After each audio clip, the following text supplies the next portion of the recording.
नमस्कार भाइयों, मैं हूँ आपका भाई राम। आपके आप ही के चैनल पर मैं आपका स्वागत करता हूँ। भाइयों, आज हम देखने वाले हैं भगवान की एक ऐसी कथा जिसमें भगवान अपने भक्तों की हर संकट में रक्षा कैसे करते। छोटे से छोटा लेकर बड़े से बड़े संकट, जीवन में कुछ भी आए, भगवान को अगर हम सच्चे दिल से प्रार्थना करते हैं, अगर हमारी सच्ची श्रद्धा भगवान पर है तो भगवान हमारी हर संकट में मदद करते हैं। ये हम इस कहानी में देखने वाले हैं। दोस्तों, एक राजा था, वह भगवान कृष्ण का, ठाकुर जी का बहुत बड़ा भक्त था। इसलिए उन्होंने अपने हर रोज़ की पूजा के लिए एक ठाकुर जी का मंदिर बनवाया था और उस मंदिर में पूजा के लिए एक पुजारी को रखा था। हर रोज़ सुबह पूजा के लिए एक सेवक आता था, पूजा की थाली पुजारी को देकर साथ ही में एक फूलों की माला भी देता था। और बाद में ठाकुर जी के दर्शन के लिए जब राजा आता था तो भगवान के गले से वह माला निकालकर राजा को पुजारी पहनाता था और फिर राजा अपने दिन भर के काम के लिए मंदिर से चला जाता था। ऐसा क्रम सालों तक चला। हर रोज़ राजा आता, भगवान का दर्शन करता और ठाकुर जी की गले से वो माला निकालकर राजा को पहना दी जाती थी। फिर राजा अपने काम के लिए निकल जाता। ऐसे ही बहुत दिनों तक चला और फिर एक दिन सेवक ने वह फूलों की माला पुजारी के हाथ में देते हुए कहा कि शायद आज राजा जी नहीं आने वाले हैं।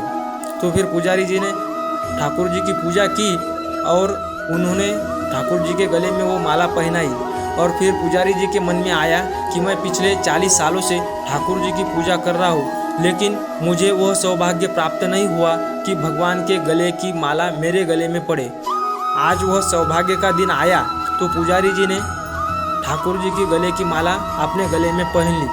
थोड़ी ही देर में फिर सेवक दौड़ता हुआ आया और पुजारी को सूचना की कि राजा साहब आने वाले हैं।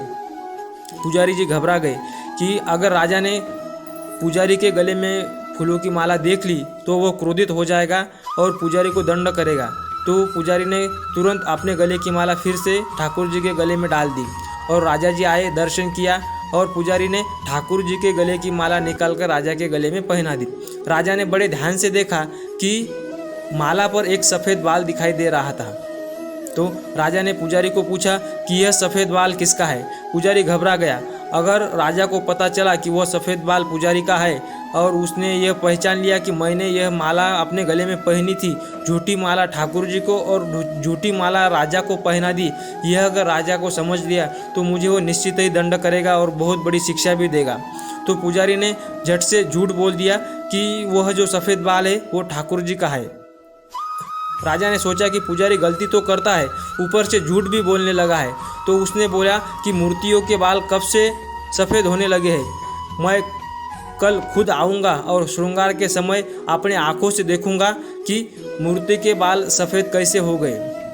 और इतना बोलकर राजा चला गया। जैसे ही राजा चला गया, पुजारी ठाकुर जी के चरणों में गिर पड़ा और बोला, हे प्रभु, मुझसे बहुत बड़ा पाप हो गया। आपके ही सामने मैंने झूठ बोल दिया, इस वाणी से यह भी पाप हो गया। और प्रभु, इतने सालों से मैं आपकी पूजा करता रहा और आज मेरे मन में यह लालसा उत्पन्न हो गई कि आपकी पहनी हुई माला मैं अपने गले में पहन लूं। तो प्रभु, इस पाप को, झूठ बोलने का पाप और मन में उत्पन्न हुई लालसा, इन दोनों पापों की सज़ा आपने मुझे दे दी है। प्रभु, मुझे माफ़ कर दो। कल अगर राजा को आपके बाल सफ़ेद नहीं मिले तो प्रभु मुझे मृत्युदंड देगा। पुजारी रोते रोते मंदिर में ही सो गया। सुबह श्रृंगार के समय राजा आ गया और श्रृंगार होने के बाद राजा ने खुद ठाकुर जी का मुकुट निकालकर ठाकुर जी के बाल देखे तो सच में ठाकुर जी के पूरे बाल ही सफ़ेद निकले। राजा को बहुत आश्चर्य भी हुआ और यह संशय भी आया कि पुजारी ने खुद को बचाने के लिए सफ़ेद रंग से ठाकुर जी के काले बाल। अतः राजा ने सच्चाई जानने के लिए अपने हाथों से ठाकुर जी का एक सफ़ेद बाल हाथ में लिया और उनको उखाड़ कर देखा तो सच में ठाकुर जी के सर से तेज रक्त की धार बहने लगी। और राजा को बहुत पश्चाताप हुआ कि उसने एक सच्चे हरि भक्त पर, सच्चे ठाकुर जी के भक्त पर उसने संशय ले लिया। तो वह ठाकुर जी के चरणों में गिर गया और ठाकुर जी से और पुजारी जी से क्षमा प्रार्थना करने लगा। तभी मूर्ति से आवाज़ आई कि हे राजा, तूने मुझे आज तक पत्थर की मूर्ति ही समझा, इसीलिए मैं तुझे पत्थर की मूर्ति के रूप में ही दर्शन देता रहा। लेकिन पुजारी ने मुझे सच्चा अपना मित्र अपना माता पिता समझा, इसीलिए उम्र के साथ मेरे बाल भी सफ़ेद हो गए। अतः इसके बाद तू कभी भी किसी भी हरि भक्त पर संशय ना ले। हरि भक्त कभी भी झूठा नहीं बोलता। इतना बोलकर राजा ने ठाकुर जी की क्षमा मांगी और पुजारी जी की भी चरणों में गिरकर पुजारी जी की भी क्षमा मांगी और राजा अपने काम पर चला गया।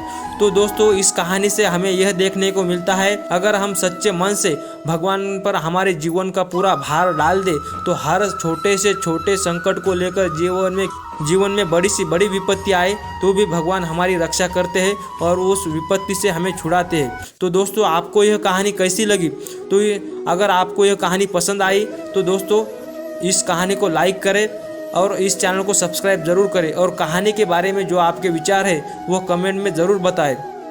और अंत में जय श्री कृष्णा लिखना ना भूलें। सभी के ऊपर ठाकुर जी की कृपा बनी रहे और सभी का ठाकुर जी के प्रति भक्ति बढ़ती रही, यही ठाकुर जी के चरणों में प्रार्थना करते हुए दोस्तों सभी को हरे कृष्णा, जय श्री कृष्णा। सबका मंगल हो, सबका भला हो, सभी को प्रभु की कृपा प्राप्त हो।